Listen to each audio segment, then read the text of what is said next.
Inagaw nila ang lahat. Habang naghihingalo ang anak ko sa ospital, nagpapakasarap ang asawa ko sa bisig ng kabit niya. "Magnanakaw ka! Wala kang kwenta!"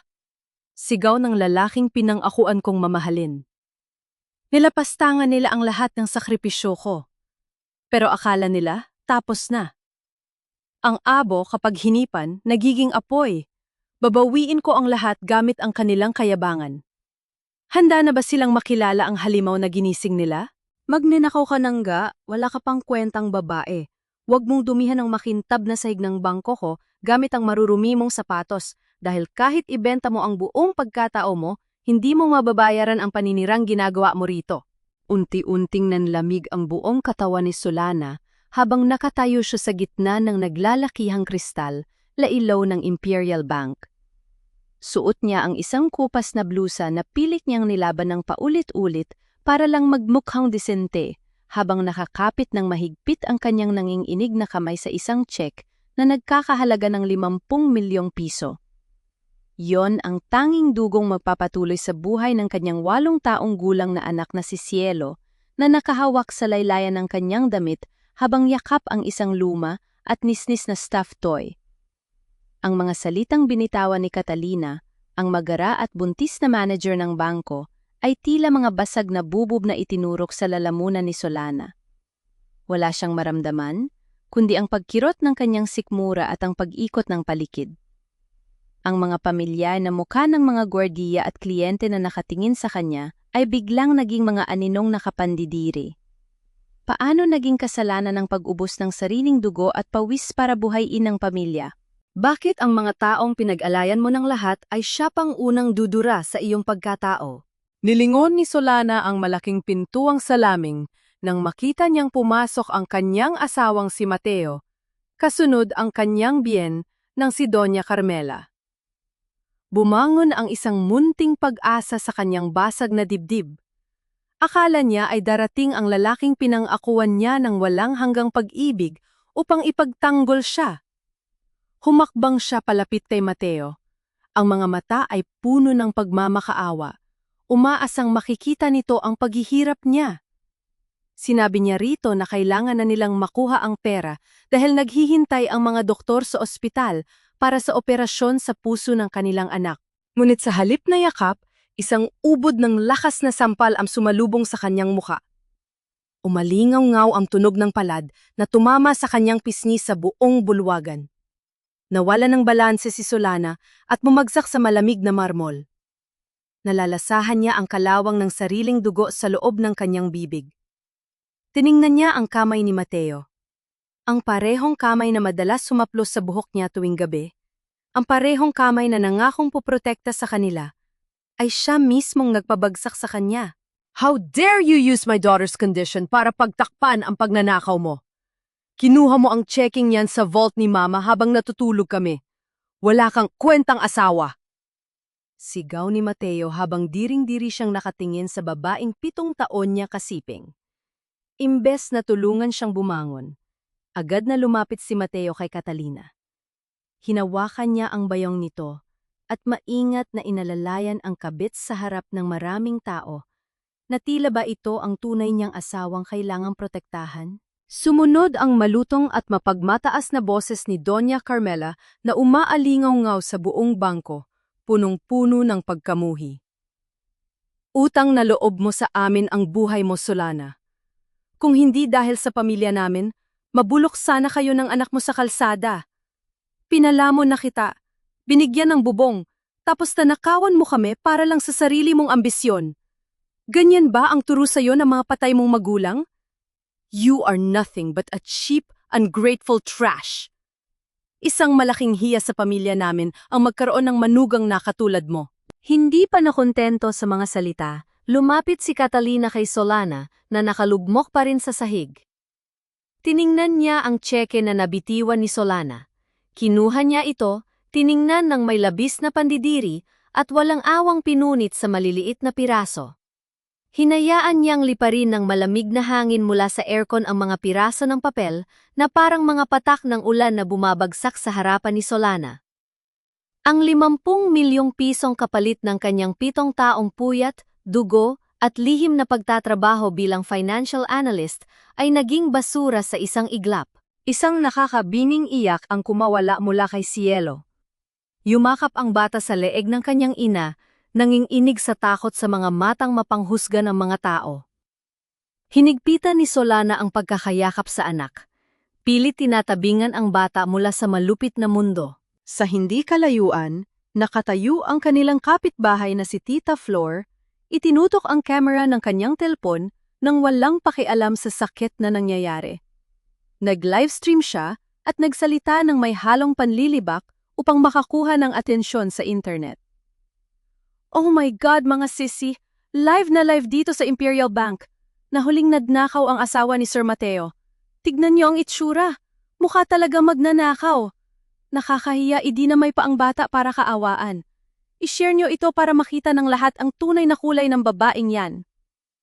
Sunod-sunod na pumasok ang mga komento mula sa mga hindi kilalang tao na walang ginawa kundi magtapon ng masasakit na salita laban sa isang inang walang kalaban-laban. Ilang sandali pa ay dumating ang mga pulis matapos tumawag ang pamunuan ng bangko.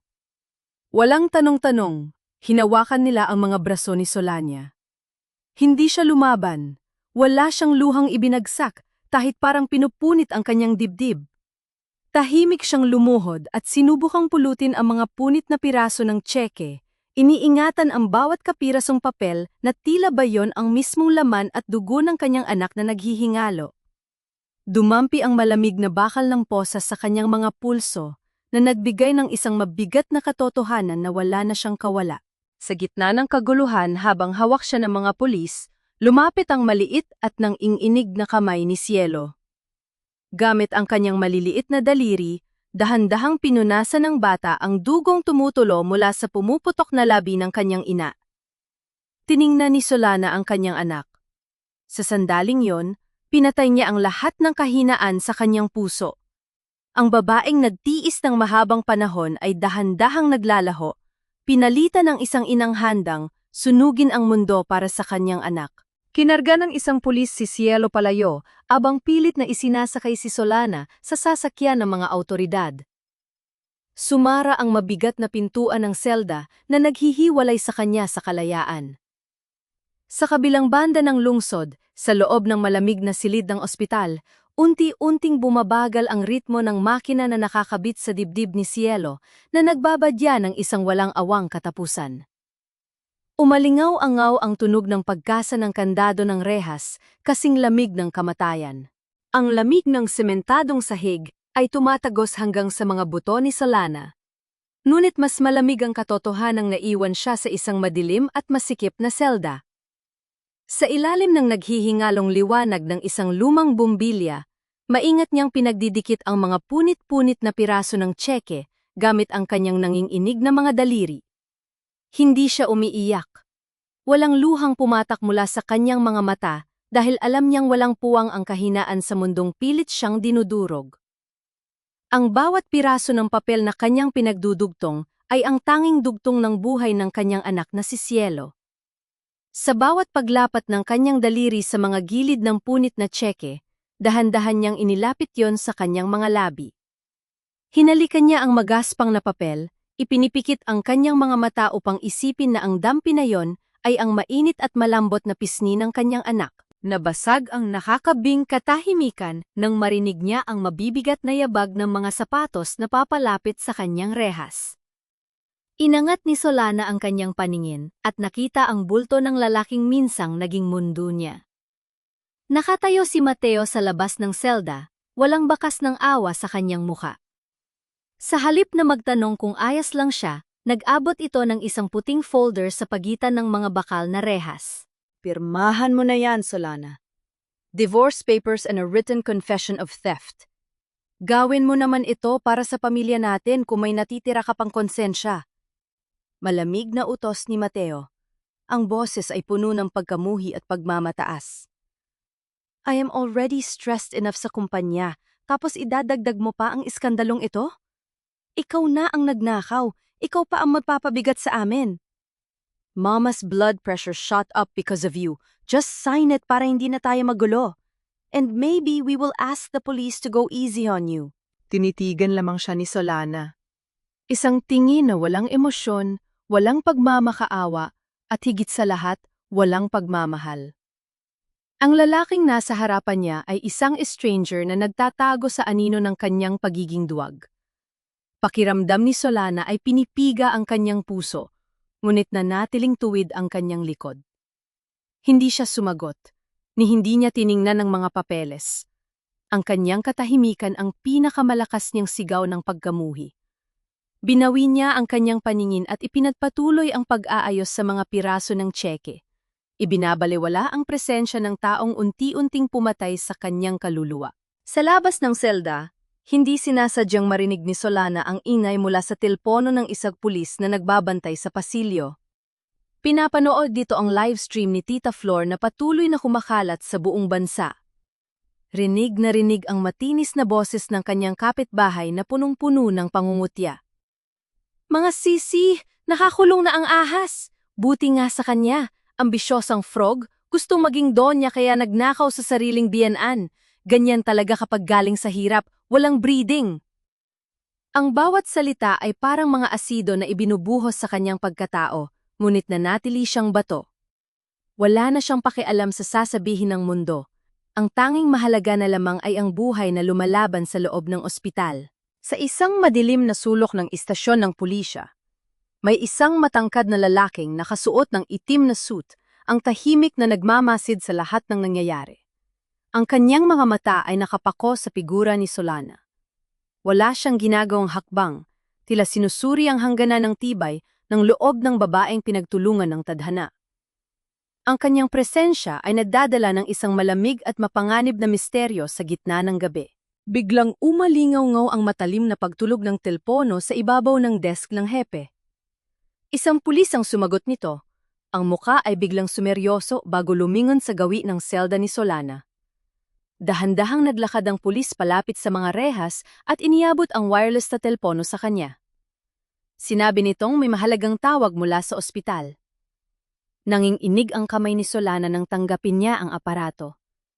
Idinikit niya ito sa kanyang tainga at ang boses ng doktor sa kabilang linya ay tuluyang gumuho sa natitirang lakas ng kanyang tuhod. Mrs. Solana, kailangan na po nating simulan ang operasyon ni Cielo. Bumagsak na po ng husto ang kanyang vital signs. Mayroon na lamang po tayong 48 oras. Kung wala pa rin pong papasok na pondo para sa surgery, mapipilitan na po tayong tanggalin ang kanyang life support. Bumitiw ang mga daliri ni Solana at bumagsak ang telepono sa sementadong sahig. Ang hangin sa loob ng selda ay tila ninakaw, naiwan siyang naghahabol ng hininga habang unti-unting namamatay ang ilaw mula sa screen ng telepono o nakadapa sa malamig na semento. Bumukas ang pinto ng istasyon ng pulisya, kasabay ng pagpasok ng isang lalaking nakasuot ng malinis at mamahaling itim na suit. Ang kanyang tindig ay nagdadala ng isang awtoridad na nagpatahimik sa mga nag-uusap na opisyal. Siya ang lalaking kanina pa nagmamasid sa madilim na sulok. Walang pag-aalinlangan siyang humakbang palapit sa mesa ng hepe at marahas na ibinaba ang kanyang leather briefcase. I am Attorney Gabriel at nandito ako para ilabas ang kliyente ko. Wala kayong hawak na solidong ebidensya para ikulong siya. Ang sinasabi ninyong pagnanakaw ay base lamang sa malisyosong paratang ng kanyang biyenan. Kung hindi ninyo siya palalayain na yon din, I will personally file a case of illegal detention and abuse of authority laban sa inyong lahat hanggang sa matanggal kayo sa serbisyo. Ang malamig, ngunit mariing boses ng abogado ay tila isang matalim na patalim na pumuto sa kayabangan ng mga pulis.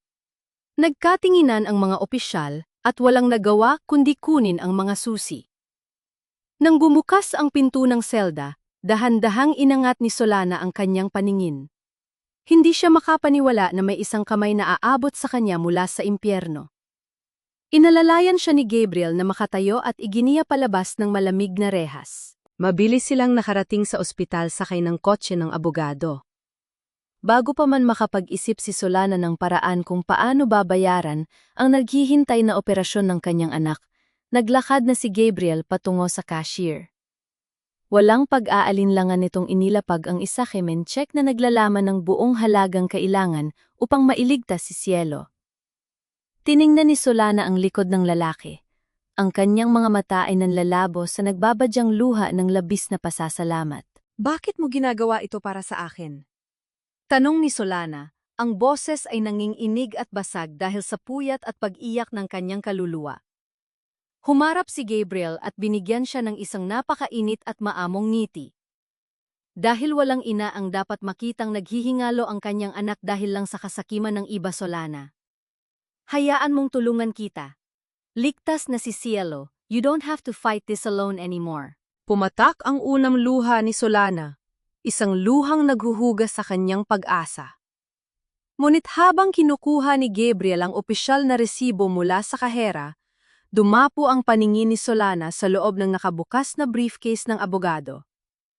Sa ilalim ng mga legal na dokumento, nakita niya ang isang puting folder na may nakasulat na pangalan ni Cielo at ang kumpletong detalye ng medical history nito. Kumunot ang no ni Solana. Paano nakuha ng isang estrangerong abogado ang isang napaka-kumpidensyal na ulat medical mula sa ospital bago pa man sila pormal na magkakilala sa istasyon ng pulis? Hindi na nakapagtanong si Solana dahil agad siyang inalalaya ni Gabriel. Palabas matapos masigurong nasa operating room na ang bata. Inihatid siya ng lalaki sa isang luma at pinaglumaan ng panahong paupahang bahay na pag-aari ng isang mabait na matanda, si Manang Rosa. Nang makita siya ng matanda, hindi ito nagtanong tungkol sa gulong kumakalat sa balita. Bagkus, sinalubong siya nito ng isang mahigpit at napakainit na yakap. Pinasadahan ng magaspang, ngunit nagmamahal na kamay ng matanda ang gulo-gulong buhok ni Solana at inihainan siya ng isang umuusok na mangkok ng sabaw. Ang simpleng haplos at amoy ng lutong bahay ay tumunaw sa yelong, bumabalot sa puso ni Solana. Sa piling ng isang estranghero, naramdaman niya ang kalingang ipinagkait sa kanya ng sarili niyang pamilya. Pagkatapos kumain, nagtungo si Solana sa banyo at naghilamos ng malamig na tubig. Tinitigan niya ang kanyang sarili sa basag na salamin. Wala na ang maamo at sunod-sunurang misis na nagtitiis sa mga sampal at pangungutya ni Mateo at Doña Carmela. Ang mga matang dati ay puno ng pagmamakaawa ngayon ay nagliliyab sa isang nakakatakot na determinasyon. Bumalik siya sa madilim na kwarto at kinuha ang isang lumang laptop na matagal na niyang itinatago sa ilalim ng kanyang mga damit. Binuksan niya ang aparato at ang asul na liwanag mula sa screen ay nagbigay ng hugis sa kanyang matapang na mukha. Mabilis na naglayag ang kanyang mga daliri sa tiklado. Nag-login siya sa isang sikretong sistema gamit ang pangalang kinatatakutan at hinahangad ng mga pinakamayayamang negosyante. SM, ang henyong financial analyst na nagdidikta ng daloy ng pera mula sa anino. Pinasok niya ang mga lihim na server at nakita ang mga desperadong mensahe ni Doña Carmela na nagmamakaawa sa mga lihim na mamumuhunan upang salbarin ang pondo ng Imperial Bank. Isang mapait na ngiti ang sumilay sa labi ni Solana. Kinalap niya ang lahat ng tunay na audit report, mga peking transaksyon at ang bilyon-bilyong pisong nakatagong utang ng bangko na matagal na niyang alam dahil siya mismo ang pinakiusapan noon na linisin ang mga ito. Hindi na siya magiging biktima. Siya ang magiging berdugo ng kanilang kayabangan. Inilagay niya ang lahat ng nakakasirang dokumento sa isang elektronikong mensahe na direktang nakapangalan sa mga pinakamalalaking pahayagan, istasyon ng telebisyon at sa mga ahensya ng gobyerno na nagbabantay sa pananalapi. Umalingaw-ngaw sa tahimik at madilim na kwarto ang mariing pagdiin ng kanyang daliri sa tiklado upang tuluyang ipadala ang hatol na wawasak sa lahat ng nagpabagsak sa kanya. Kinaumagahan, gumising ang buong bansa sa isang balitang yumanig sa mundo ng pananalapi. Puno ang mga pahayagan at mga programa sa telebisyon ng mga ulat na naglalantad sa bilyon-bilyong pisong lihim na utang at peking transaksyon ng Imperial Bank.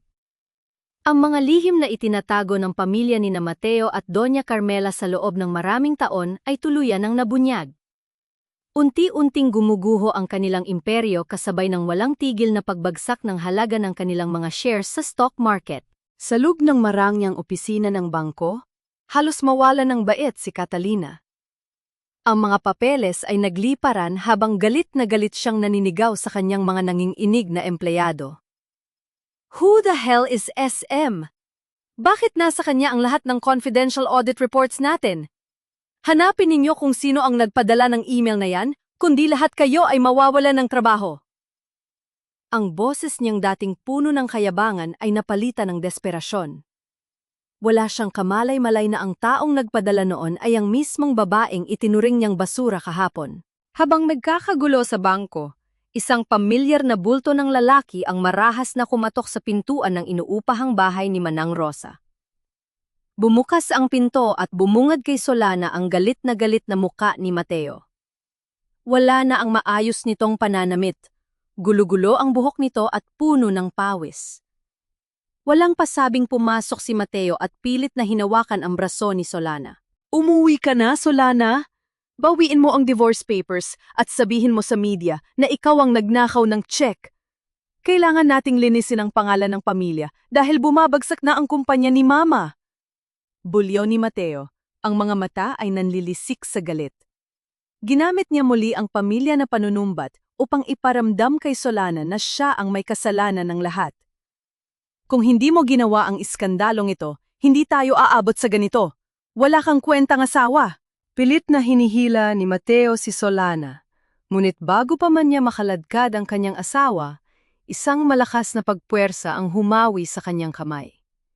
Isang matangkad na figura ang pumagitna upang protektahan si Solana. Nakatayo si Gabriel.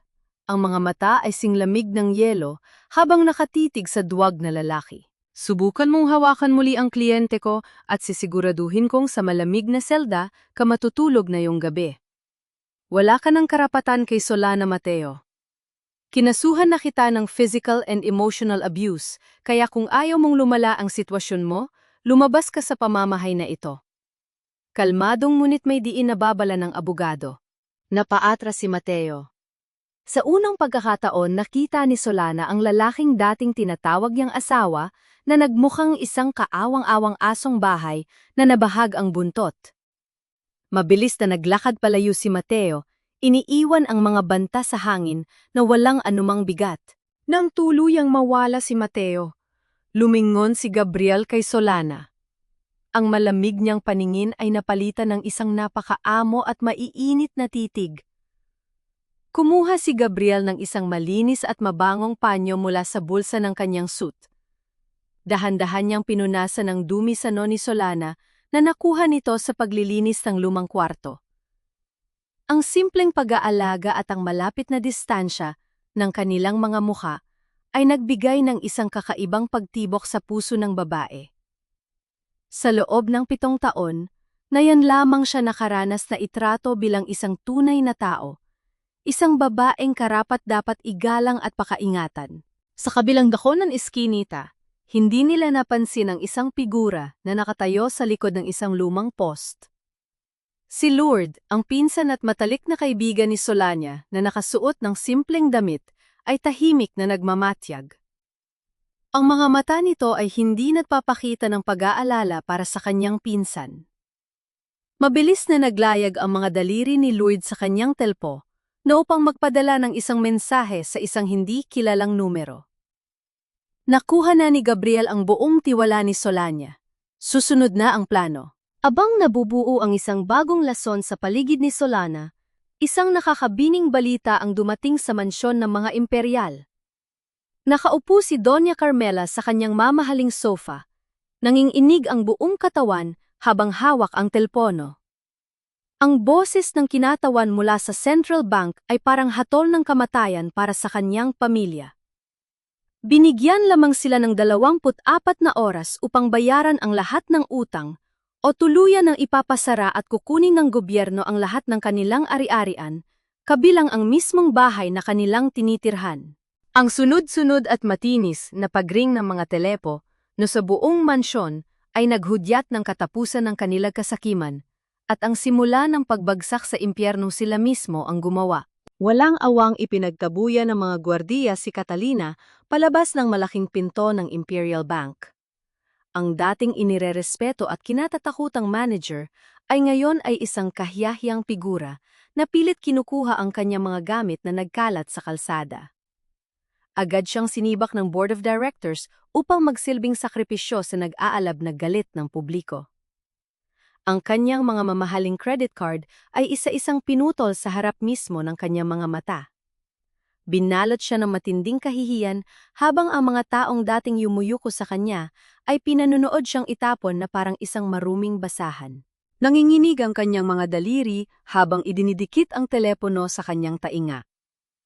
Pilit niyang tinatawagan ang lalaking pinangakuan siyang gagawing reyna. Nang marinig niya ang boses ni Mateo, sumabog siya sa pagmamakaawa at pag-iyak. Ngunit sa halip na pag-asa, isang malamig at duwag na tugon ang kanyang natanggap.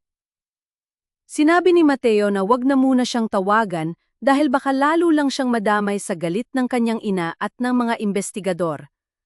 Pinutol nito ang linya ng walang anumang paalam, iniiwan si Catalina sa gitna ng sikat ng araw na nakatayo ng mag-isa at walang kakampi.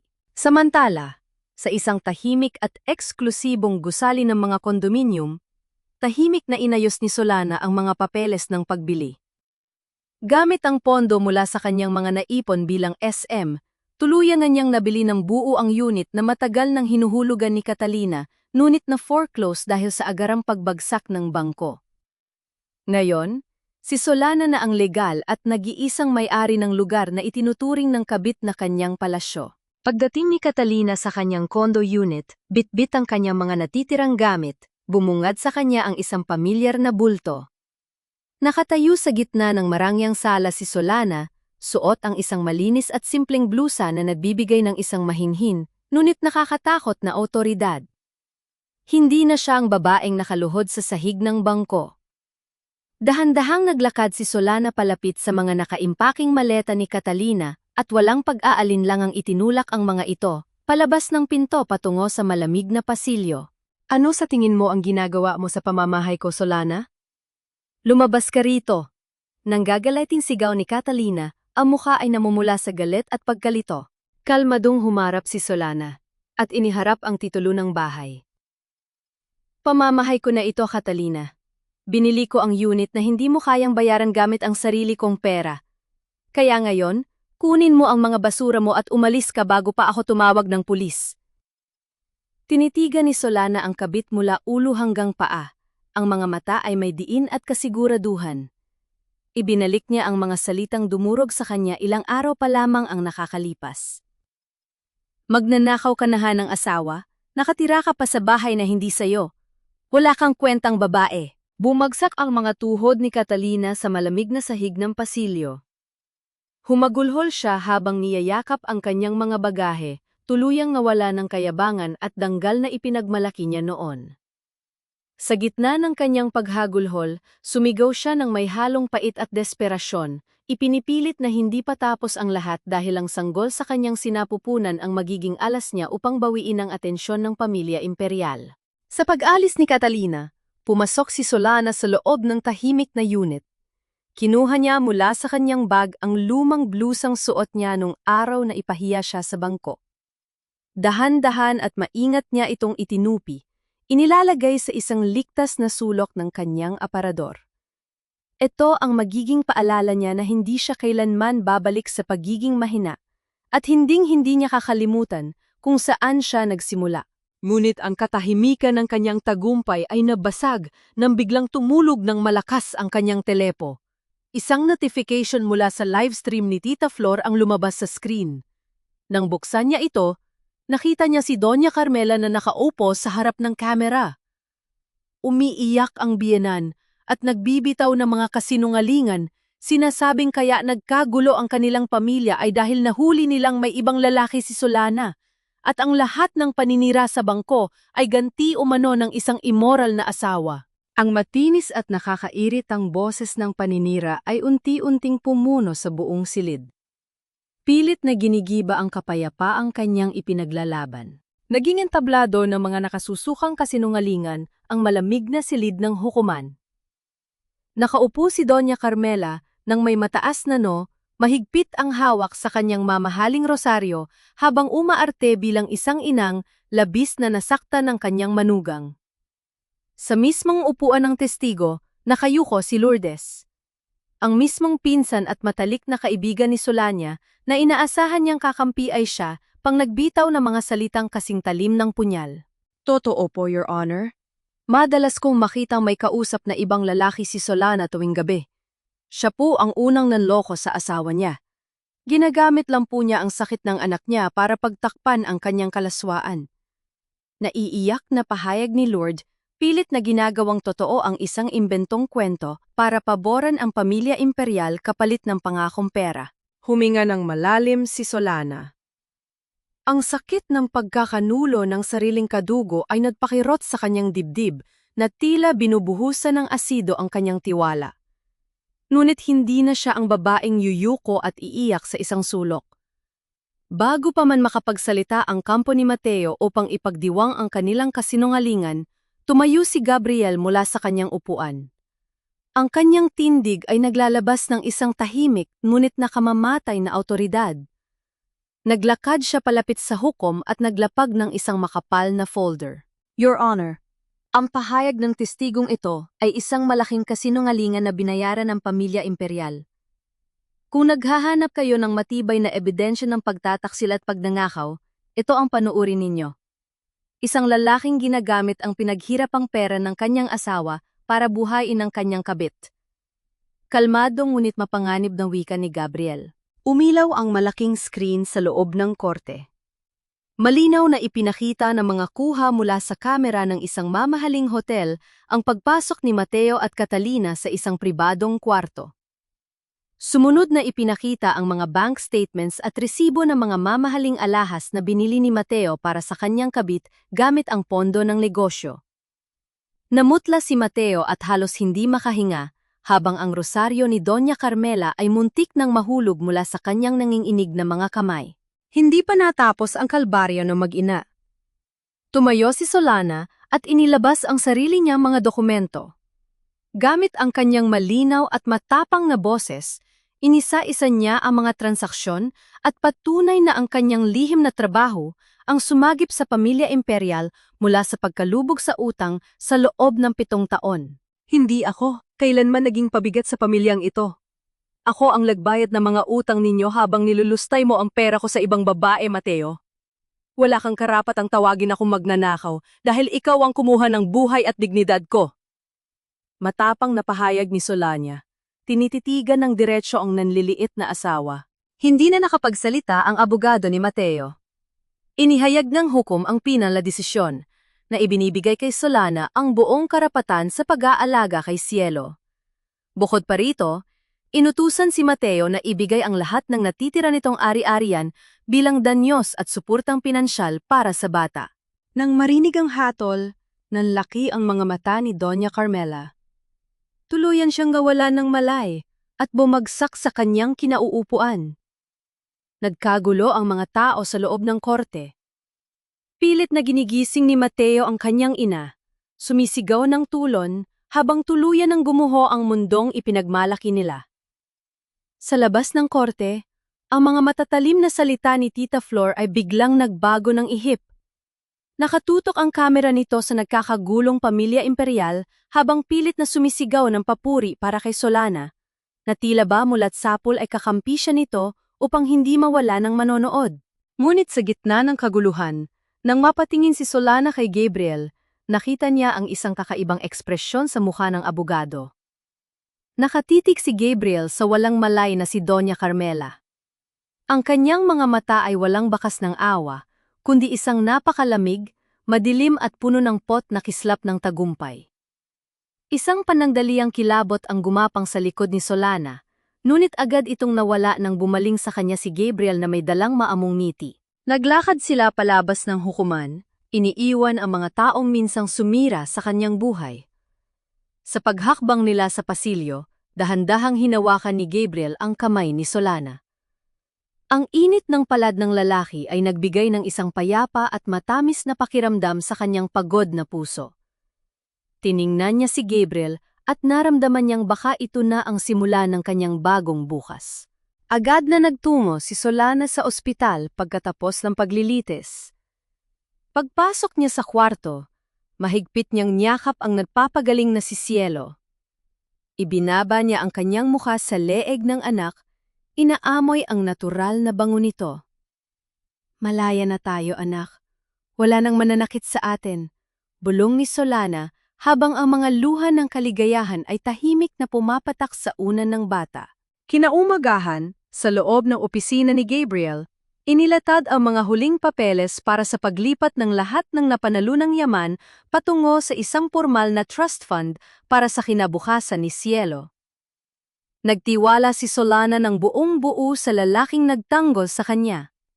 Habang saglit na lumingon si Solana upang kumuha ng inumin, mabilis at walang ingay na pinalitan ni Lord ang isang mahalagang pahina mula sa makapal na bunton ng mga kontrata, pinalitan ito ng isang dokumento o mag-aalis ng lahat kay Solana. Bumalik si Solana sa harap na mesa, kinuha ang panulat at idinikit ito sa papel. Ang mabilis na pagguhit ng tinta sa ibabaw ng kontrata ay nag-iwan ng isang tunog na magbabadya ng panibagong impyerno.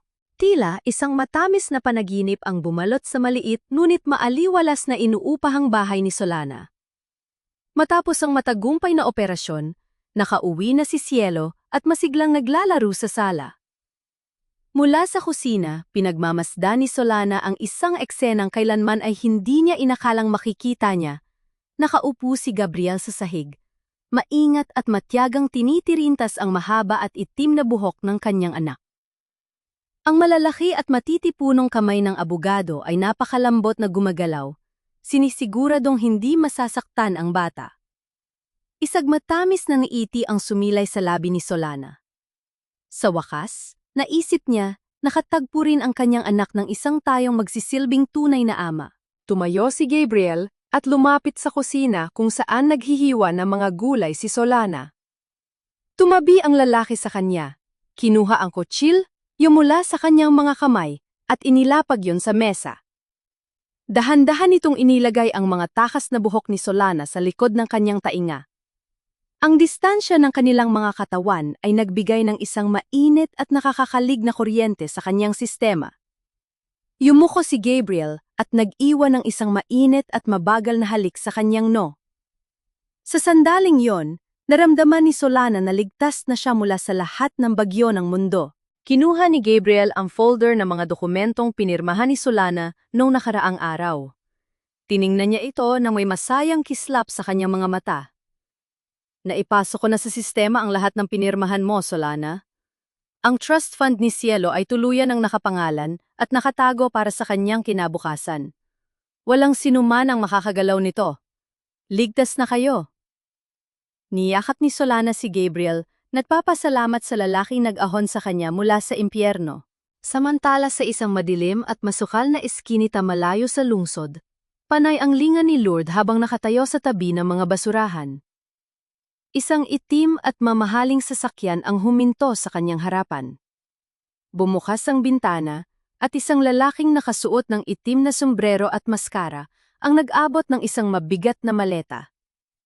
Panginginig at pananabik ang naramdaman ni Lord nang buksan niya ito at makita ang bulto-bultong pera. Magaling ang ginawa mong pagpapalitang dokumento. Huwag ka nang magpapakita kahit kailan. Malamig na utos ng lalaking hindi makilala ang boses. Mabilis na naglakad palayo si Lord, dinala ang yaman kapalit ng pagbebenta sa mismong dugo at laman ng kanyang pinsan. Sa kabilang bahagi ng syudad, ang dating nagahari-hariang pamilya imperial ay nakaranas ng tunay na impyerno. Hila-hila ni Mateo ang dalawang itim na plastic bag na naglalaman ng kanilang mga natitirang damit papasok sa isang tagpi-tagping barong-barong sa gitna ng squatters area. Ang amoy ng bulok na basura at burak ay pumuno sa hangin. Hindi ako titira sa basurahang ito, Mateo. Ano ba ang ginawa mo? Bakit hindi mo nagawang bawiin ang pera ko sa babaeng yon? Wala kang kwentang anak. Bulyaw ni Doña Carmela habang pinapagpag ang putik sa kanyang nanlilimahid na bestida, ang mukha ay nanginginig sa pandidiri. Tumahimik ka na, Mama. Kung hindi dahil sa kayabangan mo, hindi sana tayo abot sa ganito. Pareho lang tayong nawala ng lahat, kaya huwag mong isisi sa akin ang sarili mong katangahan. Ganting sigaw ni Mateo. Ang mag-ina ay nagtulakan at nagsisihan sa loob ng masikip at madilim na kahon, unti-unting kinakain ng kanilang sariling kasakiman at galit. Karma sa pinakapait nitong anyo. Abang nagliligpit si Solana ng mga hinugasang plato pagkatapos ng masayang hapunan, umilaw ang screen ng kanyang telpo no sa ibabaw ng mesa, kasabay ng isang matalim na abiso mula sa bangko.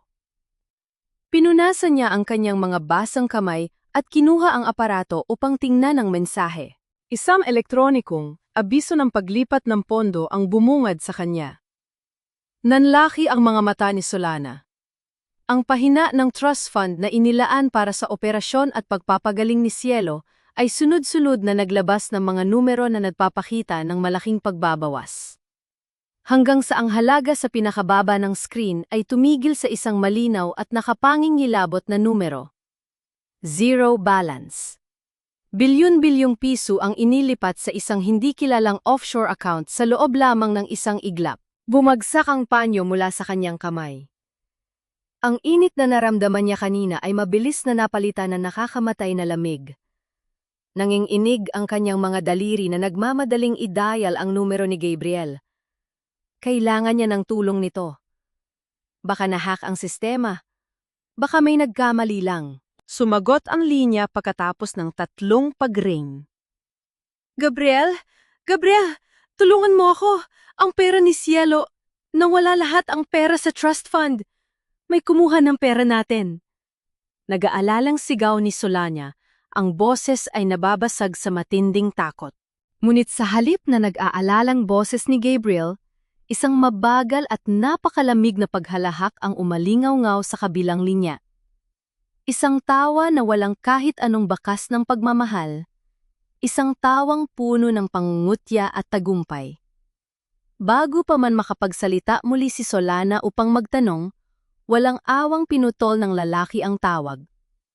Naiwang nakatayo si Solana sa gitna ng kusina habang ang tanging sumasagot sa kanya ay ang walang buhay at paulit-ulit na ugong ng naputol na linya mula sa telpono.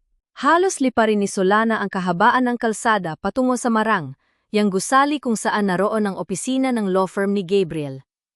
Wala siyang pakialam sa malakas na buhos ng ulan na bumabasa sa kanyang damit. Ang tanging tumatakbo sa isip niya ay ang kaligtasan ng buhay ng kanyang anak. Nang marating niya ang matataas na pintuang salamin ng opisina, buong lakas niya itong itinulak, umaasang isang malaking pagkakamali lamang ang lahat. Ngunit ang tumambad sa kanyang paningin ay isang eksenang nagpatigil sa pagtibok ng kanyang puso. Nakatayo si Gabriel sa harap ng malaking bintana, maayos at pino ang suot na itim na suit, may hawak na baso ng mamahaling alak. At sa ibabaw ng mahabang mesa nito, nakaupo si Lourdes. Ang kanyang sariling pinsan ay nakangiting binibilang ang mga bungkos ng perang nakalatag sa mesa, ang mga matang kumikinang sa kasakiman. Lord? Anong ginagawa mo rito? Gabriel, ang pera ni Cielo. Tulungan mo ako. May kumuha ng lahat ng pera natin.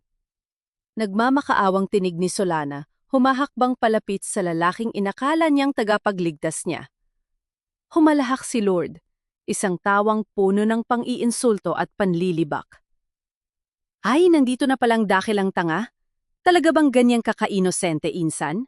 O sadyang uhaw na uhaw ka lang sa atensyon ng isang lalaki, kaya ibinigay mo ang lahat ng walang pag-aalinlangan? Dahan-dahang lumingon si Gabriel. Wala na ang maamo at may init na matang tumingin sa kanya kaninang umaga. Ang kaharap niya ngayon ay isang halimaw na nagkukubli sa likod ng isang perpektong muka. Walang emosyong kinuha ni Gabriel ang isang puting folder mula sa mesa, at walang awang inihagis ito sa paanan ni Solana. Walang nahak, Solana. Walang magnanakaw. Malamig na wika ni Gabriel. Ang boses ay matalim at walang kaluluwa. Basahin mo ang pinirmahan mo kahapon. That is a deed of absolute transfer. Ibinigay mo sa akin ang buong karapatan sa lahat ng yaman ng mga imperial, kasama na ang perang nakuha mo mula sa kanila. I legally took everything from you, at ginamit ko ang mismong pirma mo para gawin yon. Hindi makahinga si Solana. Tila hiniwa ng isang libong, patalim ang kanyang lalamunan. Bakit? Wala akong ginawang masama sa iyo. Ibinigay ko ang tiwala ko sa iyo, Gabriel. Bakit mo ito ginagawa sa amin ng anak ko? Isang mapait at madilim na ngiti ang sumilay sa labi ng abogado. Naglakad ito papalapit hanggang sa magkaharap sila. Dahil apelido ko rin ang Imperial, Solana. Ako ang anak sa labas ng asawang namatay ni Doña Carmela, 30 taon. 30 taon kaming nagtago ng ina ko sa putikan habang nagpapakasarap ang pamilyang iyon sa yamang dapat ay sa akin.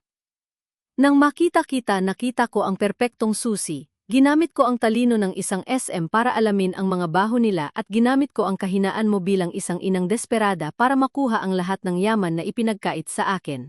Napasandal si Solana sa malamig na pader, unti-unting nadudurog ang kanyang pagkatao. Mas masakit ito kaysa sa sampal ni Mateo. Si Mateo ay isang duwag, ngunit ang lalaking nasa harapan niya ay isang demonyo, ang pinag-aralan ang bawat kahinaan ng kanyang puso para lang sirain siya ng buo.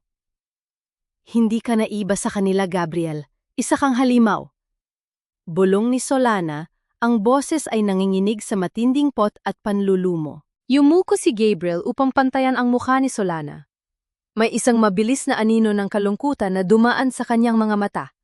Isang munting kislap ng pag-aalinlangan, ngunit mabilis itong pinatay ng kanyang pagmamataas. Salamat sa paghahanda ng hapunan, Solana. Nagawa mong pabagsakin ang mga mapagpanggap.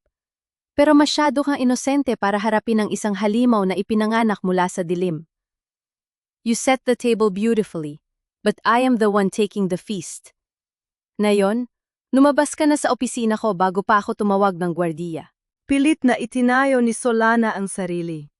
Hinawakan siya ng 2 malalaking gwardya sa braso at kinaladkad palabas ng gusali na parang isang basurang walang halaga. Itinulak siya ng mga ito palabas at bumagsak siya sa matigas at basang semento ng kalsada. Bumuhos ang malakas na ulan, hinuhugasan ang kanyang katawan, ngunit hindi ang sugat sa kanyang kaluluwa. Mula sa bulsa ng kanyang coat, nahulog ang isang maliit at kulay rosas na hair clip, ang mismong ipit sa buhok na binili ni Gabriel para kay Cielo. Kinuha yon ni Solana. Tinitigan niya ang bagay na naging simbolo ng kanyang pekeng kaligayahan. Hinigpitan niya ang kanyang hawak dito hanggang sa bumaon ang matutulis na gilid nito sa kanyang palad. Tumulo ang mainit na dugo mula sa kanyang kamay, humalo sa malamig na ulan sa kalsada.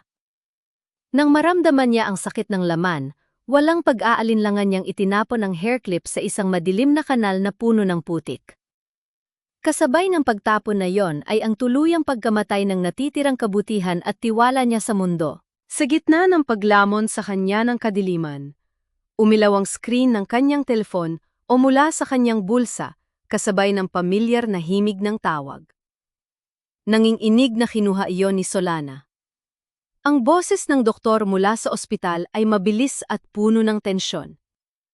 Mrs. Solana, kailangan niyo pong pumunta rito ngayon din. Nagkaroon po ng acute heart failure si Cielo dahil sa stress ng kanyang katawan. Kung hindi po tayo makakapagbayad para sa life support machine bago mag-umaga, tuluyan na po siyang bibigay. Napatayo si Solana. Ang kanyang mga mata ay nanlaki at ang kanyang hininga ay tila naputol. Ang ulan ay patuloy na bumubuhos sa kanyang mukha at isang malakas na pagyanig ng kalangitan ang bumasag sa katahimikan ng gabi.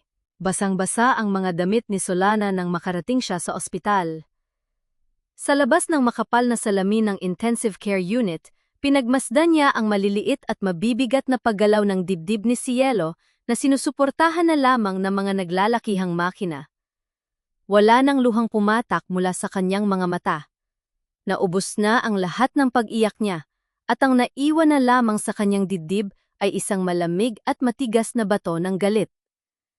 Dahan-dahan niyang inilapit ang kanyang hintuturo sa pagitan ng kanyang mga ngipin at madiin itong kinagat. Naramdaman niya ang matalim na sakit kasabay ng paglasa ng sariling dugo sa kanyang dila. Ginamit niya ang hapding yon upang piliting magising ang kanyang diwa. Isang malupit na paalala na wala na siyang puwang para maging mahina at hindi siya pwedeng sumuko. Kinaumagahan, binitbit niya ang lumang laptop na naging sandata niya bilang SM, pati na ang natitirang manipis na gintong singsing na pamana pa ng kanyang yumaong ina. Ipinagpalit niya ang lahat ng ito sa isang maliit na sanglaan. Ang kakarampot na halagang nakuha niya ay sapat lamang upang makabili ng karagdagang 24 na oras para sa makinang nagpapanatili ng himinga ni Cielo. Habang naglalakad sa kalsada, sinubunan niyang tawagan ang mga dati niyang lihim na kliyente at kasosyo sa pananalapi upang humingi ng pabor. Ngunit isa-isang naputol ang mga linya bago pa man siya makapagsalita. Ginamit na ni Gabriel ang kanyang impluwensya at kapangyarihan upang sirain ang pangalan ng SM at harangan ang anumang koneksyon ni Solana sa mundo ng negosyo. Pinutol ng lalaking yon ang lahat ng kanyang mga pakpak. Bumalik siya sa madilim na silid ng paupahang bahay ni Manang Rosa. Bakas ang labis na pag-aalala sa mukha ng matanda na may hawak na mainit na kape, ngunit hindi na humingi ng yakap o awa si Solana. Tumayo siya sa harap ng basag na salamin sa dingding. Kinuha niya ang isang itim na panali at mahigpit na inipit ang kanyang mahaba at basang buhok pataas. Inaalis ang anumang hibla na maaaring humarang sa kanyang paningin.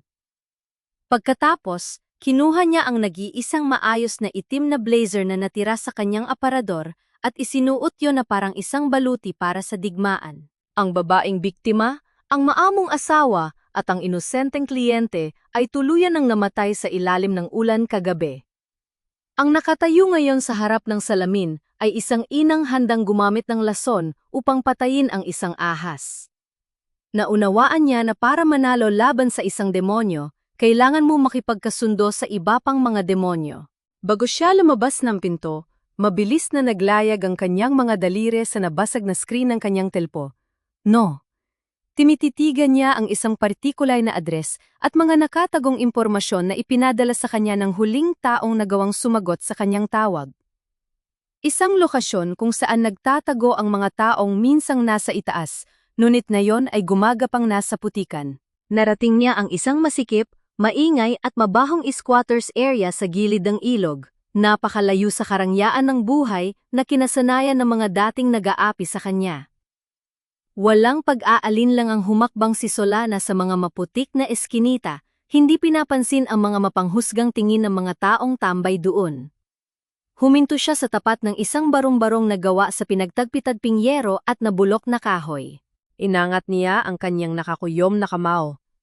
Dumampi ang kanyang mga buko sa magaspang na kahoy ng 3 beses na may kalmado, kalkulado at napakalamig na ritmo.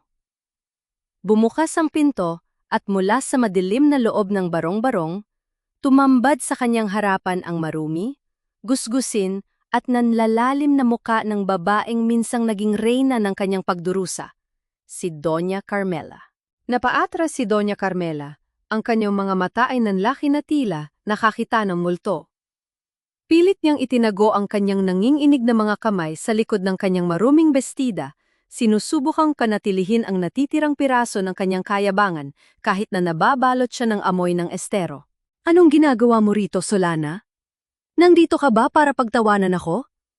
Kahit nakatira ko sa basurahang ito, hinding-hindi ako luluhod sa isang babaeng walang breeding na katulad mo.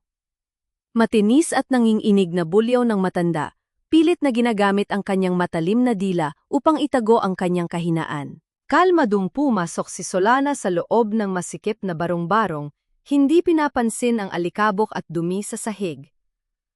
Wala akong panahong pagtawanan ka, Doña Carmela. Nandito ako para ipakilala sa iyo ang demonyong umagaw ng lahat ng pinaghirapan mo. Inilapap ni Solana ang isang lukot na sobre sa ibabaw ng sira-sirang mesa. Nanginginig itong binuksan ng matanda.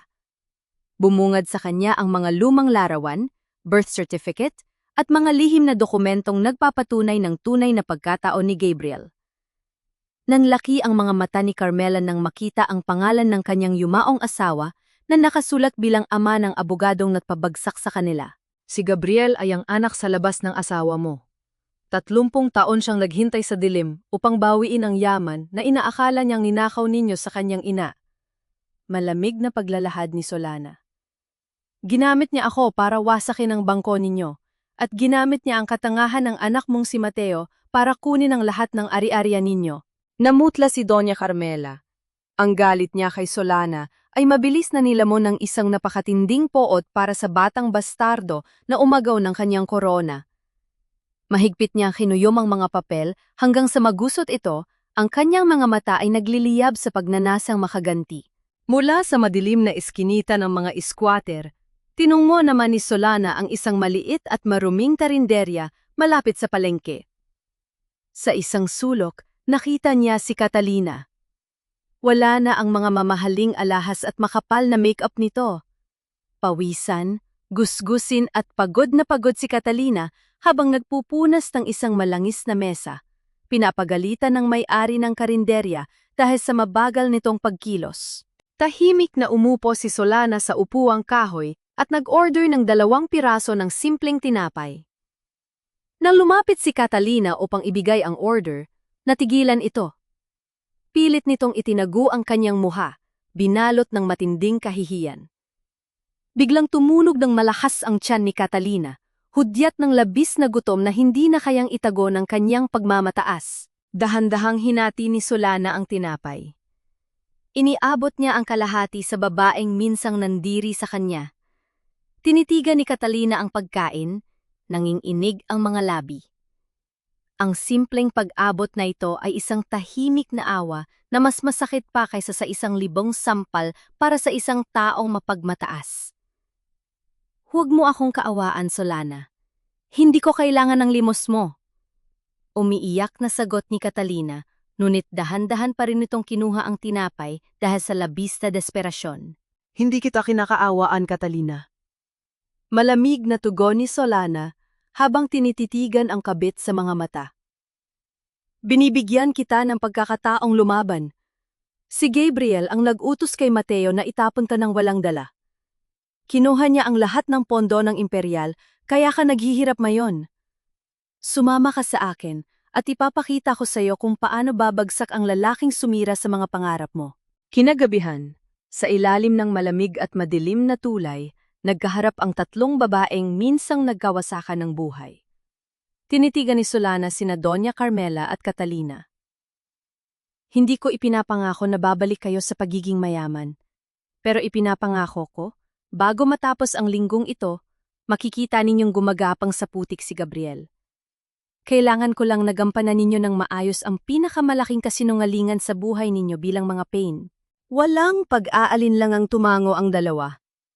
Ang kanilang puot kay Gabriel ay sapat na upang sumunod sa kahit anong iutos ng babaeng dating nasa ilalim ng kanilang mga paa. Tahimik na binuksan ni Solana ang screen ng kanyang telpon o inihahanda ang isang peking kontrata ng pamumuhunan na nakabalot sa matatamis na salita at pangako ng bilyong-bilyong tubo, isang patibong na idinisenya para lamang sa isang taong labis ang kasakiman. Sa kabilang dako ng lungsod, sa loob ng isang nagliliwanag at marangyang opisina, nakaupo si Gabriel sa kanyang mamahaling leather chair. Umiinom siya ng alak. Ipinagdiriwang ang kanyang pag-angkin sa yaman ng mga imperial. Biglang nag-iba ang display sa screen ng kanyang laptop. Isang eksklusibong imbitasyon mula sa isang hindi kilalang bilyonaryong kumpanya ang lumabas. Nangangako na dudoblehin ang kanyang buong yaman sa loob lamang ng 1 araw kung papasok siya sa isang lihim na kasunduan. Ang asul na liwanag mula sa logo ng mahiwagang kumpanya ay unti-unting lumamon sa madilim na anino ng kanyang mukha. Nagaanyaya sa kanya patungo sa isang impyernong hindi niya napaghahandaan. Hindi naging madali para kay Gabriel na maabot ang rurok ng kanyang kapangyarihan, kaya't hindi rin siya madaling magtiwala. Sa loob ng kanyang malamig at pribadong opisina, masusing sinuri ng abogado ang bawat detalye ng imbitasyon mula sa Apex Holdings. Ginamit niya ang lahat ng kanyang koneksyon upang alamin ang likod ng kumpanyang ito. Ngunit ang kaharap niya ay ang utak ng SM. Walang nakitang butas si Gabriel. Ang lahat ng digital na bakas, mga peking sertipikasyon mula sa labas ng bansa, at mga ulat ng malalaking kita ay perpektong hinabi ni Solana upang magmukhang pinakasiguradong minahan ng ginto sa buong mundo. Isang mapagmataas na ngiti ang gumuhit sa labi ni Gabriel, iniisip na sa wakas ay nahanap na niya ang hakbang upang tuluyang higitan ang yaman ng mga imperial. Upang masiguro ang pagbagsak ng lalaki, kinailangan ni Solana na sindihan ang apoy ng pagmamadali at inggit. Ginamit niya ang kanyang huling pera upang bihisan sina Doña Carmela at Catalina ng mga mararang, yang damit na hiniram lamang sa isang lumang butik. Sa isang eksklusibong pagtitipon ng mga negosyante sa isang hotel, pasikretong nakihalubilo ang 2 babae. Gamit ang mga pekeng pangalan at nakatagong muka sa likod ng malalaking salamin, sinadya nilang mag-usap ng malapit sa mga kasusyo ni Gabriel. Ipinagmalaki nila kung paano na doble ng Apex Holdings ang kanilang pera sa loob lamang ng isang linggo. Mabilis na nakarating ang bulong-bulungan sa pandinig ni Gabriel. Ang takot na maiwanan sa isang malaking oportunidad ay unti-unting lumamon sa kanyang pag-iingat. Ngunit bilang isang tuso at sanay sa panlilinlang, may isang maliit na bahagi pa rin sa utak ni Gabriel na nag-aalinlangan. Alam ito ni Solana. Kaya naman, inihanda niya ang pinakahuling pain, ang mismong ahas na kumagat sa kanya. Gumawa si Solana ng isang peking dokumento sa kanyang lumang laptop na naglalaman ng lihim na plano ng Apex Holdings at sinadyang iwan ito sa isang lugar kung saan madali itong mananakaw ni Lourdes. Kinagabihan nakipagkita si Lourdes kay Gabriel sa isang madilim na parking lot. Iniabot ng babae ang isang flash drive kapalit ng makapal na sobre ng pera. Ninakaw ko yan sa gamit ni Solana. Yan daw ang pinakasikretong proyekto ng SM na magpapayaman ng sobra. Ayaw niyang ipaalam sa iba, kaya binibenta ko na sayo. Nakangising pahayag ni Lourdes. Dahil alam ni Gabriel na ang katapatan ni Lourdes ay nabibili lamang ng pera, tuluyan siyang naniwala na hawak na niya ang pinakamahalagang impormasyon. Sa isang madilim at tahimik na pasilyo ng ospital, nakaupo si Solana sa malamig na silya. Hawak niya ang kanyang basag na telepono, nakatitig sa nakangiting larawan ni Cielo sa screen. Dahan-dahan at puno ng pagmamahal na hinaplos ng kanyang hinlalaki ang mukha ng bata sa larawan. Ipinikit niya ang kanyang mga mata, tahimik na nagmamakaawa sa kalangitan na bigyan pa siya ng kaunting oras. Alam niyang sa mga oras na ito, nakadepende ang buhay ng kanyang anak sa kasakiman ng taong muntik nang pumatay sa kanila. Sa loob ng kanyang marangyang opisina, hindi na nag-aksaya ng panahon si Gabriel. Gamit ang mga ninakaw na titulo at ari-arian ng pamilya imperial bilang collateral, inutang niya ang lahat ng natitirang halaga mula sa mga bangko. Inilipat niya ang lahat ng bilyon-bilyong pisong pondo patungo sa account ng Apex Holdings. Hinawakan niya ang kanyang gintong panulat at madiing pinirmahan ang huling pahina ng isang komplikadong kontrata ng derivatives. Hindi niya binigyan ng pansin ang isang napakaliit na sugnay na nakatago sa ilalim ng pahina, isang kondisyon na naguugnay ng kanyang buong pagkatao at mga negosyo sa isang internasyonal na sindikato ng money laundering na matagal nang tinutugis ng mga awtoridad. Pumirma si Gabriel na may matamis ng iti ng tagumpay, inakala niyang siya na ang Diyos ng mundo ng pananalapi. Isang iglap matapos niyang pindutin ang pindutan para ipadala ang pondo, biglang nag-iba ang kulay ng screen ng kanyang computer. Isang malaking pulang abiso ang lumabas. Nagpapahiwatig na ang kanyang buong account at lahat ng pondong inilipat ay otomatikong na-freeze ng international na bangko.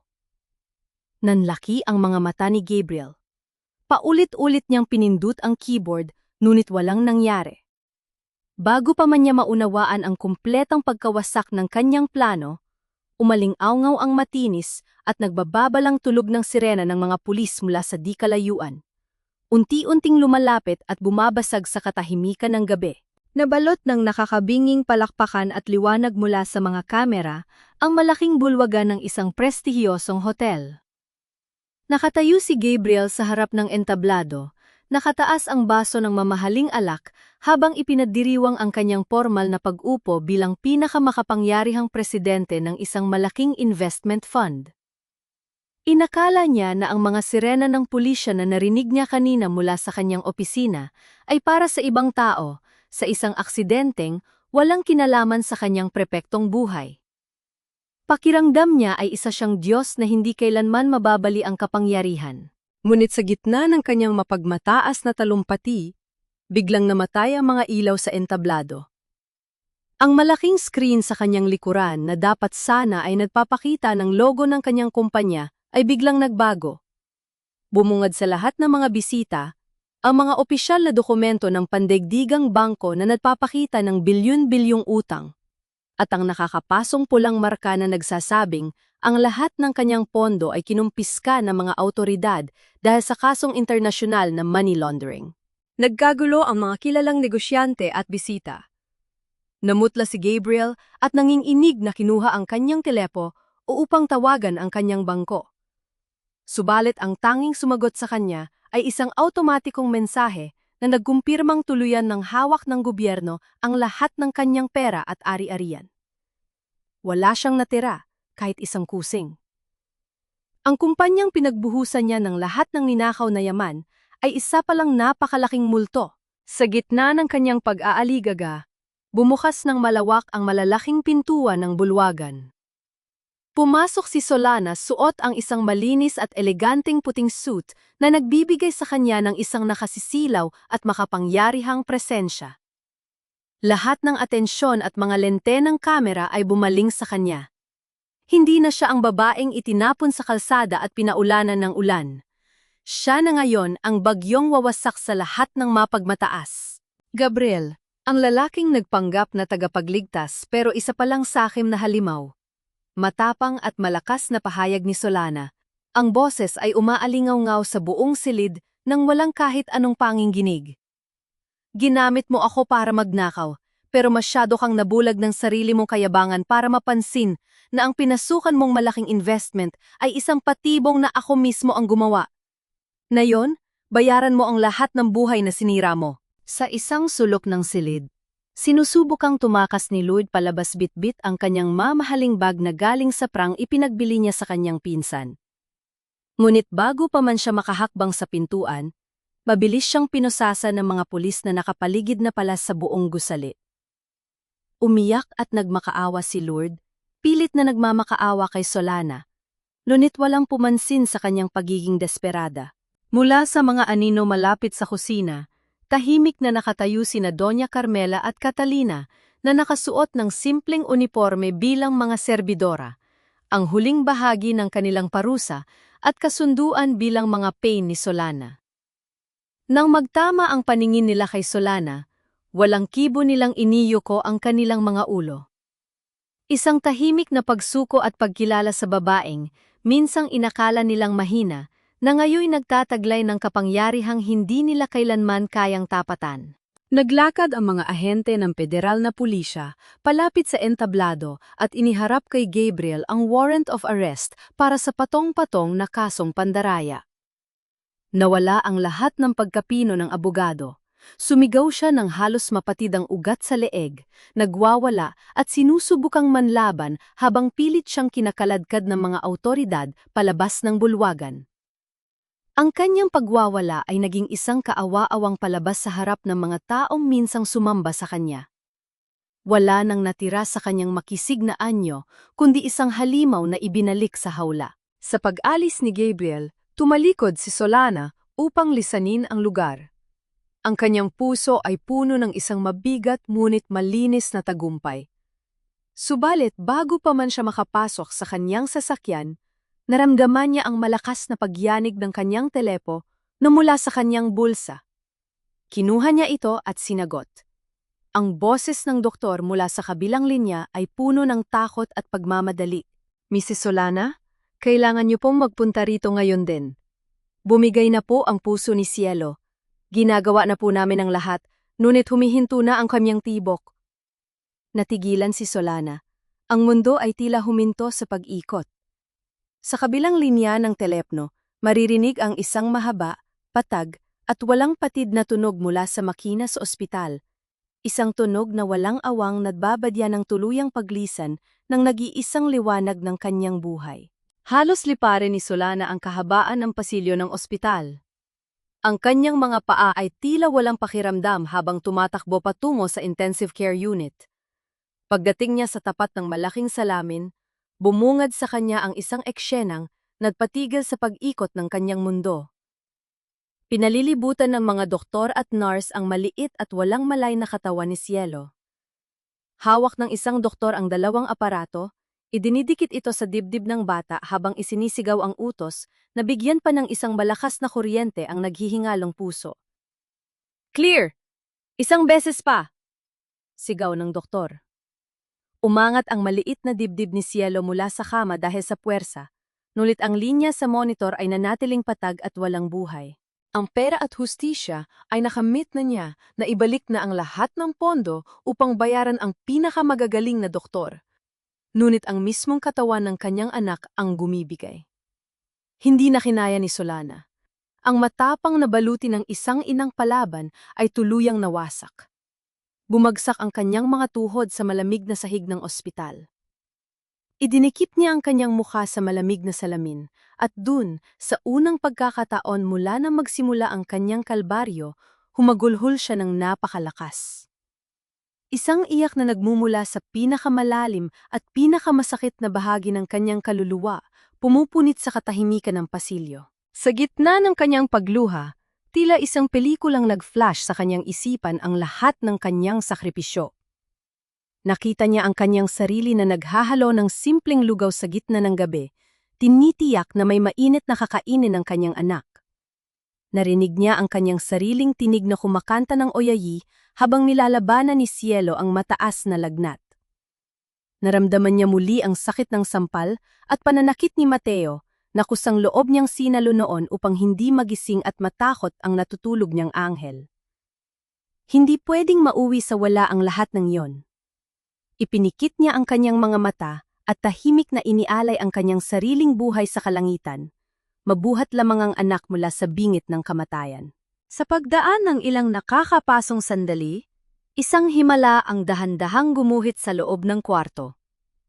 Ang patag na linya sa screen ng monitor ay biglang nagkaroon ng isang maliit na alon. Sumunod ang isa pa, hanggang sa bumalik ang regular at malalim na ritmo ng pagtibok ng puso. Nagkatinginan ang mga doktor at sabay-sabay na nakahinga ng maluwag. Ang himala ng walang hanggang pagmamahal ng isang ina ay nanaiglaban sa malamig na kamay ng kamatayan. Bumukas ang pinto at lumabas ang nangungunang doktor. May bahid ng pagod, ngunit may malaking ngiti sa kanyang muka. Nakaligtas siya, Mrs. Solana. Napakatapang ng anak ninyo. She made it. Walang salitang lumabas sa bibig ni Solana, kundi panibagong agos ng mga luha. Ngunit sa pagkakataong ito, mga luha na ng labis na kaligayahan at kapayapaan. Pinayagan siyang pumasok sa loob ng kwarto. Lumapit siya sa gilid ng kama at maingat na inabot ang maliit at mainit na kamay ni Cielo. Ibinaba ni Solana ang kanyang mukha at isinubsob ito sa palad ng kanyang anak.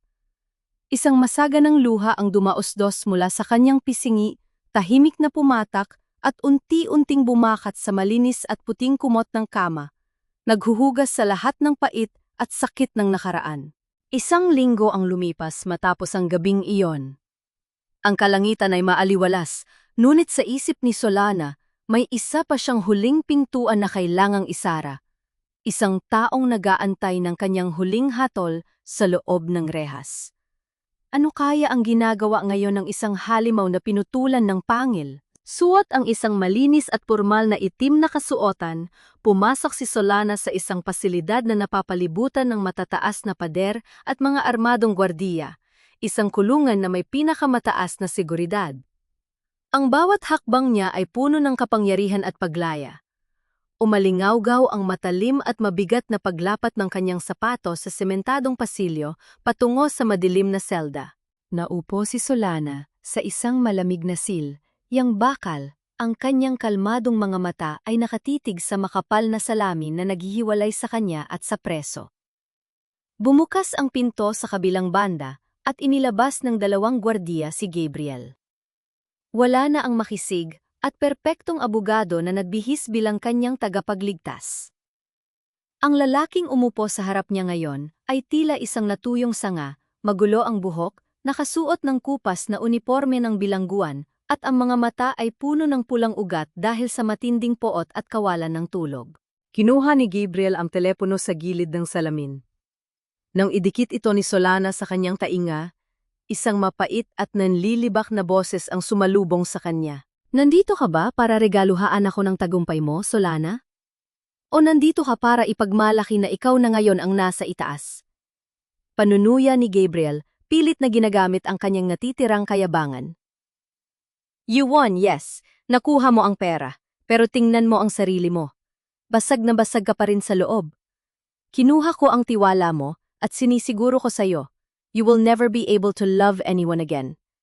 Habang buhay kang mag-iisa dahil sa takot na masaktan muli. Nanatiling payapa ang mukha ni Solana. Walang galit, walang luha, at walang panghihinayang. Hindi niya hinayayang makapasok ang lason ng lalaki sa kanyang isipan. Dahan-dahan niyang binuksan ang kanyang bag at inilabas ang isang maliit na litrato. Idinikit niya ito sa salamin.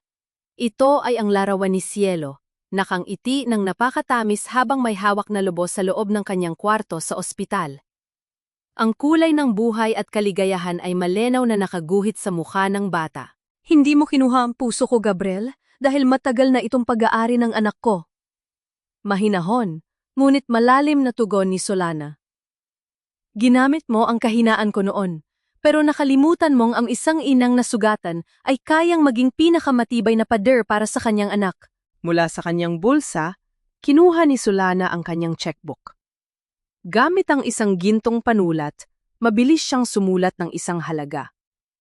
Pinunit niya ang pahina at dahan-dahang ipinasok ang check sa maliit na awang sa ilalim ng salamin.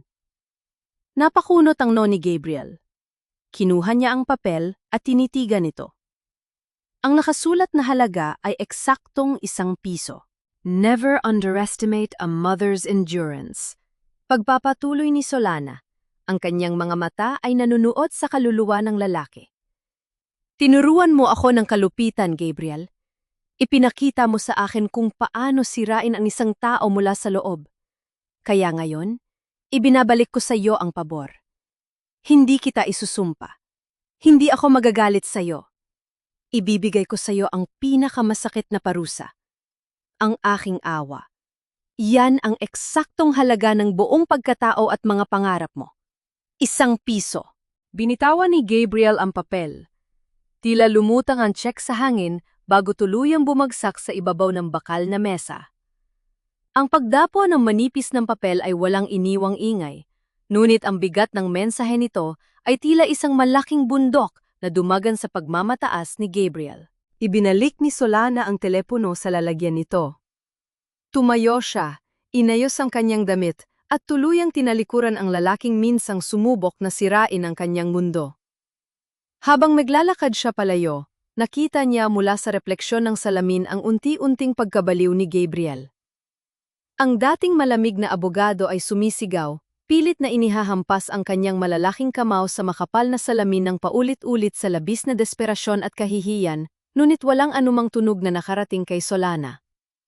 Iniwan niya ang lalaki sa sarili nitong impyerno. Narating ni Solana ang dulo ng pasilyo. Ang mabigat na pag-ikot ng bisagra ng malaking pintuang bakal ay naghudyat ng kanyang paglabas. Nang bumukas ang pinto, sinalubong siya ng isang nakasisilaw at napakainit na sikat ng araw. Sumabay sa simoy ng hangin ang masayang pag-awit ng mga ibon mula sa mga puno sa di kalayuan. Sa unang pagkakataon matapos ang 7 taon, nakahinga ng maluwag si Solana. Ngunit ano na kaya ang naghihintay sa panibagong pahina ng kanyang buhay ngayong malaya na siya sa aninunang nakaraan? Isang buong taon ang lumipas na tila isang banayad na simoy ng hangin na nagdala ng bagong pag-asa. Sa loob ng isang maliit at maaliwalas na opisina, tahimik na nag-aayos ng mga papeles si Solana. Wala na ang anino ni SM, ang henyong nagtatago sa dilim.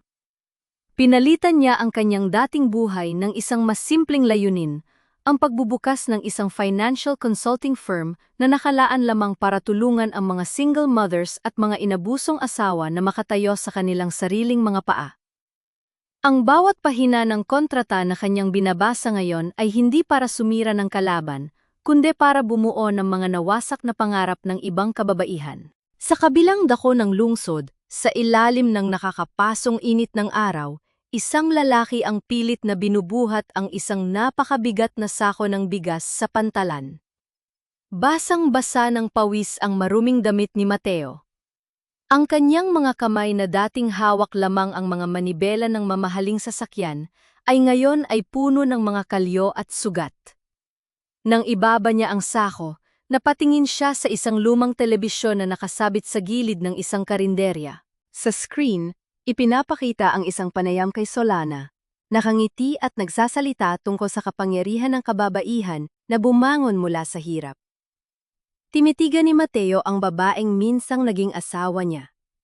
Nanginginig ang kanyang mga labi habang ang mapait na luha ng pagsisisi ay tahimik na dumausdos sa kanyang marumi at maalikabok na pismi.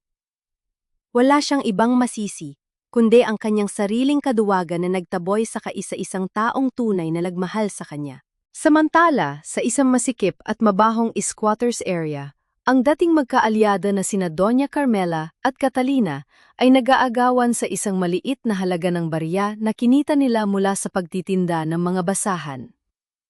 Pilit na hinahablot ni Carmela ang pera mula sa kamay ni Catalina habang sumisigaw at nanunumbat, ibinabalik ang sisi sa kabit kung bakit sila naghihirap.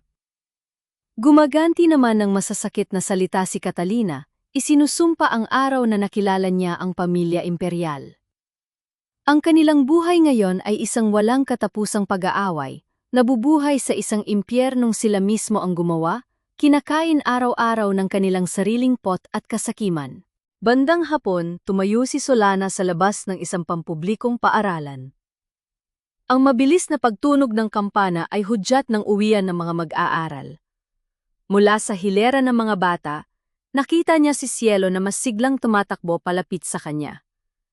Ang mga pisngi ng bata ay may malusob na kulay, at ang kanyang mga mata ay kumikinang sa kaligayahan. Mahigpit siyang niyakap ni Cielo, isang yakap na nagpadama kay Solana na ang lahat ng kanyang laban ay sulit na sulit. Naglakad ang mag-ina sa gilid ng kalsada, magkahawak kamay sa ilalim ng malamig na lilim ng mga malalaking puno ng acacia. Wala silang magagarang sasakyan, at hindi rin sila nakatira sa isang mansyon. Ngunit naroon sa kanilang mga puso ang isang uri ng yaman na hindi kailanman mananakaw ng sinuman, ang yaman ng kapayapaan. Biglang humingi si Cielo. Tumingkayad ang bata upang abutin ang isang maliit na dilaw na bulaklak na tumubo sa gilid ng bakod. Dahan-dahan itong lumapit kay Solana at maingat na isiningit ang bulaklak sa likod ng tainga ng kanyang ina. Ikaw po ang pinakamagandang mama sa buong mundo. Matamis na wika ni Cielo, ang mga mata ay puno ng wagas na paghanga at pagmamahal. Mumiti si Solana mula sa kaibuturan ng kanyang kaluluwa. Tiningala niya ang maaliwalas na kalangitan at naramdaman ang pagyakap ng araw sa kanyang balat. Ang sugat sa kanyang puso ay ganap ng naghilom, at siya ay handa ng harapin ang bukas, hindi bilang isang biktima, kundi bilang isang buo at malayang babae. Isang tahimik na sulyap sa hinaharap ang naghihintay, nag-aanyaya upang tiklupin ang aklat ng nakaraan at simulan ang huling kabanata ng kanyang kwento. Sa paglubog ng aray, nakaupo si Solana sa maliit na balkona ng kanyang bahay, minanamnam ang malamig na dampi ng hangin sa kanyang mukha. Pinagmamasdan niya ang pag-alon ng mga ulap na unti-unting kinukulayan ng ginto at kahel. Kung may magtatanong sa kanya ngayon kung nagpatawad na ba siya, ang sagot niya ay isang payapa at matapat na pagtango. Pinatawad niya ang nakaraan, hindi dahil naging karapat-dapat sina Mateo, Doña Carmela, Catalina o Gabriel na makatanggap nito. Pinatawad niya sila upang tuluyang wasakin ang mga rehas ng pot na minsang ikinulong ang kanyang puso. Para sa kanya, ang mga taong yon ay hindi na mga kaaway. Sila ay mga alikabok na lamang na matagal nang nilimot at tinangay ng hangin palayo sa kanyang kwento. Nakatagpo na ba siya ng kapayapaan? Isang buo, malalim, at walang kapantay na kapayapaan ang naghahari ngayon sa kanyang dibdib. Hindi niya nahanap ang kapayapaang ito sa 50 milyong piso o sa tagumpay ng kanyang paghihigante. Nahanap niya ito sa mga pinakasimpleng bagay. Sa matamis na halahak ni Cielo habang naglalaro sa loob ng sala. Sa mainit na sabaw na laging ipinapadala ng mabait na si Manang Rosa. At sa kalayang magising araw-araw ng walang takot. Hindi siya nagmamadaling maghanap ng bagong lalaking magliligtas o bubuo sa kanya. Natutunan niyang mahalin ang kanyang sarili ng higit sa sinuman at naunawaan niyang siya mismo ay isang kumpletong obra maestra. Ang pinakamalaking aral na iniwan ng kanyang mahabang kalbar, Yo ay isang pamana para sa lahat ng kababaihan. Ipinakita ng buhay ni Solana na ang bulag na pagsasakripisyo na madalas itinatago sa likod ng mapanlinlang na kultura ng utang na loob ay kailanman hindi naging pamantayan ng tunay na pagmamahal. Isa itong lason na unti-unting pumapatay sa kaluluwa. Kailangang yakapin at ipagtanggol ng isang babae ang kanyang sariling halaga. Huwag kailanman hayaang may ibang tao na magnakaw ng iyong karapatang magdesisyon at huwag ibigay ang iyong buong pagkatao hanggang sa wala nang matira para sa iyong sarili. Tulad ng paulit-ulit na ibinubulong ni Solana sa bawat babaeng lumalapit sa kanya para humingi ng tulon. Abuman tayo ngayon, bukas tayo ay apoy. Ang kwentong ito ay isang tahimik na epiko ng mga ina at ng lahat ng babaeng minsang minaliit ng mundo.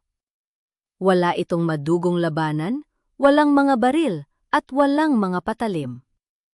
Ang naganap ay isang malupit na digmaan ng isip at damdamin kung saan ang kalaban ay ang pagmamataas at manipulasyon. Ngunit sa huli, ang pinakamagandang gantimpala ay hindi ang makitang gumagapang ang iyong mga kaaway sa putik, kundi ang makamit ang ganap at absolutong kalayaan ng sariling kaluluwa.